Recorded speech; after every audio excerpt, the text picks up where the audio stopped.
Régulièrement, je reçois des messages de personnes qui me parlent de leurs problèmes. Ça peut être des problèmes pour les relations, des problèmes parce que je suis célibataire et j'ai pas envie d'être célibataire, des problèmes de respect, on a parlé dans la vidéo d'hier, des problèmes pour la création d'un business, des problèmes d'argent en général. Et il y a quelque chose qu'il faut comprendre vraiment, c'est que dans tous les cas, la vie, ce sont des problèmes à résoudre. Tout simplement parce que le monde dans lequel on vit est un monde qui est en mouvement. Les choses évoluent, les gens évoluent. Tout bouge sans arrêt. Et nous, évidemment, en tant qu'être humain, on aimerait que ce soit pas comme ça. On aimerait que les choses, finalement, restent telles qu'elles sont dans une situation donnée, parce que, tout simplement, le changement, c'est l'insécurité, le changement, c'est la remise en question, le changement, c'est le doute, le changement, c'est désagréable. Et finalement, c'est ça, c'est-à-dire que c'est cette friction entre ce que est la réalité, le changement, et ce que nous, on voudrait que ce soit, le non-changement, très basiquement, cette friction entre les deux qui crée justement cette notion de problème. Par exemple, à un moment donné, on est dans une relation de couple, on a créé une relation de couple et ça se passe bien.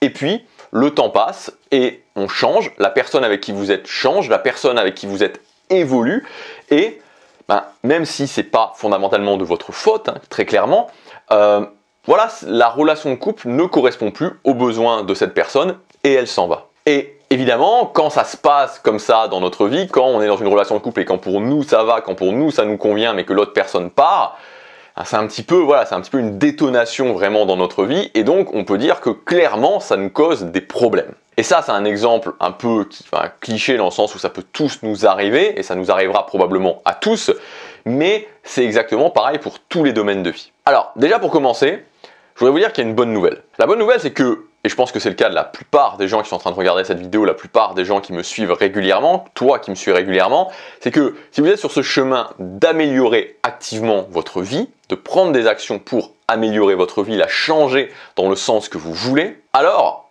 vous avez des problèmes comme tout le monde, mais vous choisissez vos problèmes. Vous choisissez vos problèmes parce que comme vous allez dans cette direction, que vous êtes proactif par rapport à votre vie, les problèmes sont des sortes d'obstacles, mais qui sont sur le chemin de ce que vous voulez.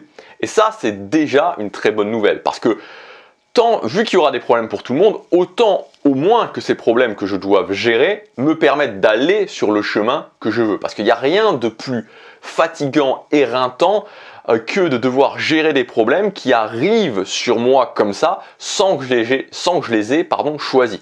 Et ça, c'est le prix à payer en fait de laisser aller sa vie. Ça vraiment c'est quelque chose d'important, et moi je l'ai vécu pendant des années. Le prix à payer de ne pas prendre le contrôle de sa vie, de ne pas prendre les choses en main dans sa vie, c'est que on va avoir des problèmes qu'on n'a pas choisis, des problèmes qu'on n'a pas envie de résoudre, des problèmes qui ne nous mènent pas dans tous les cas à ce qu'on veut. Alors que si on prend le chemin d'améliorer sa vie, on aura des problèmes qui peuvent être challenging, mais au moins ils vont dans le sens qu'on veut. Si je suis célibataire et que je prends la décision proactive de trouver une copine, une relation de couple qui me convient vraiment, je vais avoir peut-être des problèmes parce que actuellement j'ai beaucoup de difficultés à aller parler par exemple à des filles, mais quand je vais avoir résolu ce problème, alors je continuerai sur un chemin que j'ai choisi. Ensuite, la deuxième chose, c'est qu'on peut tous résoudre nos problèmes, mais il y a un switch très important à faire. Et c'est justement pour ça que sur le départ de la vidéo, je vous ai parlé du fait que je recevais régulièrement des messages, parce que en fait, ce qui se passe, c'est que ponctuellement, je reçois des messages des mêmes personnes à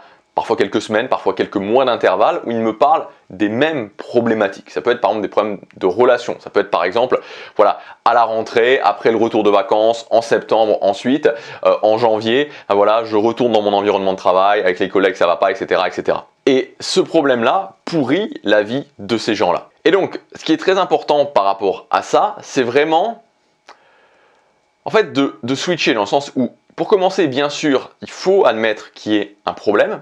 Il y a un problème, ce problème m'ennuie, je voudrais résoudre ce problème, mais justement ensuite arrêter de focaliser sur le problème et passer en mode résolution. Parce que si à chaque fois que vous revenez de vacances ou à chaque fois qu'il y a une réunion familiale ou ce genre de choses, ou à chaque fin de mois, vous voyez qu'il y a un problème avec mes relations, un problème avec mes collègues, un problème d'argent et que je suis focalisé que sur le problème, alors ça va revenir ponctuellement, ça va vous pourrir la vie, mais il n'y a pas de chemin. Et le switch, c'est à un moment donné de se dire, ok, oui, il y a ce problème, oui, je l'accepte, mais je switch et je passe en mode solution. Et je définis une solution et je commence à agir pour résoudre ce problème. Parce que sinon, ça peut durer toute votre vie. Toute votre vie, vous pouvez vous dire à intervalles réguliers, j'ai ce problème, ça me pourrit la vie, j'ai ce problème, ça me pourrit la vie. Tant que vous êtes que focalisé sur le problème, ça ne fonctionne pas. Le problème, en fait, est... Voilà, le problème, c'est un signal. C'est un signal qui vous montre qu'il y a quelque chose qui ne va pas, qui montre qu'il y a quelque chose qui ne vous convient pas. Et ensuite, il faut prendre ce signal et s'en servir pour définir un chemin et avancer vers ce chemin. Et donc moi, ce que je voudrais vous proposer aujourd'hui comme solution très concrète, c'est créer ce que j'appelle un mur du problème. Donc, un mur du problème, ça veut dire finalement une page que vous allez prendre où vous allez écrire le problème. Et ça va être je vais vous donner les choses qu'il faut mettre en place pour résoudre ce problème et ça va vous permettre de résoudre ce problème. Donc un mur des problèmes, quels sont, donc sur un problème en particulier, quels sont les éléments que vous allez mettre sur cette page? Premièrement, le problème. Deuxièmement, la solution à ce problème, la chose qui va vous permettre de résoudre ce problème. Troisièmement, l'objectif concret qui va vous permettre d'avancer sur ce chemin. Ensuite, quatrièmement, les actions que vous allez prendre. Et cinquièmement, la mesure de ces actions, que vous prenez bien les actions et que ces actions vous donnent des résultats.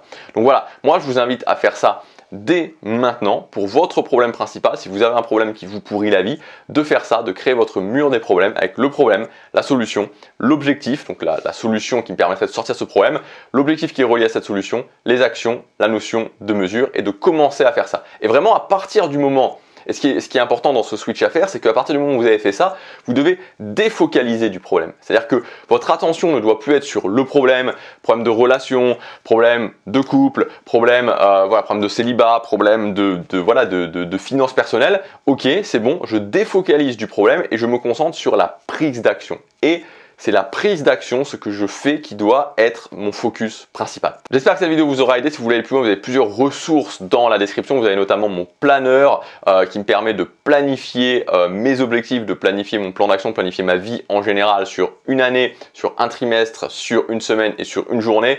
Donc ça s'appelle le New Life Planner. Il est disponible gratuitement dans la description. Et c'est un très bon complément à cette vidéo dans le sens où ça va vous permettre vraiment de commencer à mettre en place des actions, de vous organiser, de mesurer aussi ce que vous faites. Il y a tout qui est intégré. Il y a une vidéo explicative d'environ 15 minutes où je vous explique en détail comment utiliser ce planeur.